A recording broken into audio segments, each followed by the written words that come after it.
protection. I'm staying in on the event train of an until we get to emergency Delta. stop. Sup folks, today we'll be talking about an FPS that came up before the dark age of FPSs, where games weren't about killing Arabs, the Russians, or both. I'm looking at you, Call of Duty. But isn't that good in of itself? Doom 3. Thing is that I got the Slayer collection and Doom 3 seemed like the only game that would make for an interesting video. So the premise is, you are a Marine, God we have a lot of those, and you're sent to Mars to protect this guy. And then demons invade as they always do in Doom, should probably ban humans from Mars at that point. And you are left alone to be mauled by either the demons or those unfortunate enough to not only be killed, but also turn to undead. And you have to make your way through the facility and stop evil man number 3600 from destroying the earth for some reason. It's just the normal premise but with shitty villains stapled onto the fucking thing. Doom 3 was a bit of a weird game for the Doom franchise, because it feels more like they tried to make a horror game but then scrapped the whole idea midway to make this mess instead. It feels more like Fear but without what made Fear good, which in my opinion and the opinions of many others is not the spooky girl or the walking into a corner scared thing for the millionth time. It was the combat that felt fluid and responsive, and the AI that had a lot of tricks up its sleeve. Doom 3 feels very undecided because of this. Because when you consider the original Doom 3, not the BFG edition, you couldn't use the flashlight at the same time as your weapon, which I can only imagine being a nightmare to both the player and any household objects near the player. But don't get the idea that the flashlight in the BFG edition is that much better, because the light comes out of your shoulder because of realism. And I got news for the guy that cared enough about realism to make that bad decision. You're working on a Doom game for the love of God. All said though, the gameplay is fine. It's not as good as the original Doom or the 2016 reboot. It's above average for that time. Mind you, there are still a few problems. Is the lack of feedback to your shots. Shots feel weak, so the game compensates by turning your reticle red every time you hit an enemy.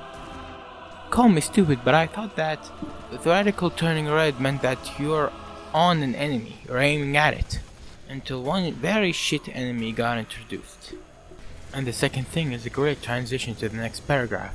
It's the fact that the game is not the best port of a PC game, and what gives me that idea is the weapon cycling. The weapon cycling is done by pressing the L1 and the R1 buttons. At first it's just an annoyance, but then by the end of the game you're cycling through many weapons to get to the one you want. Another thing I don't get is weapons like the grenade, for example, have a quick select button. Why even bother putting them in the main select then? It just makes selecting weapons harder. I just harped on for a minute about weapon cycling, so don't mind me. Was it so hard to put a weapon wheel? And now for the enemy design. The enemy design looks generic as hell, since all of the demons have to be turned into horror game monsters. It feels more like something out of an asset flip. It's not good, it's not bad either. It's just boring. The enemies are the same color palette, dark brown or black, which incidentally is the same color as the background, so most of the time you don't see the enemies at first glance. The only enemy redesign that I kinda liked was the Mancubus. They actually look pretty intimidating for this game. Anyways, now for the thing that made me actively try to hate on this game, which is the mission structure. It's so bad. It wouldn't have been that bad without its friend bad saving system, because the areas in a level look very samey. In the background you'll see a time lapse of one mission that was so bad I got lost looking for one thing called a plasma inducer. The problem is that the Marine knows what a plasma inducer is, but I don't. It's not highlighted in game, it's just one of the normal closed panels but open, and with a blue thing inside of it. This made the game very tedious. So in conclusion, the game is fine.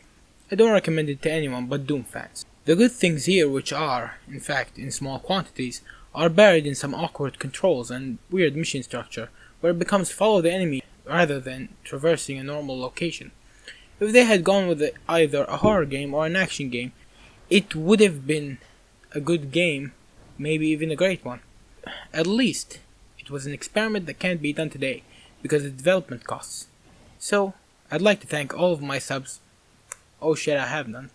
So you better subscribe for more videos every time I feel like it. Goodbye.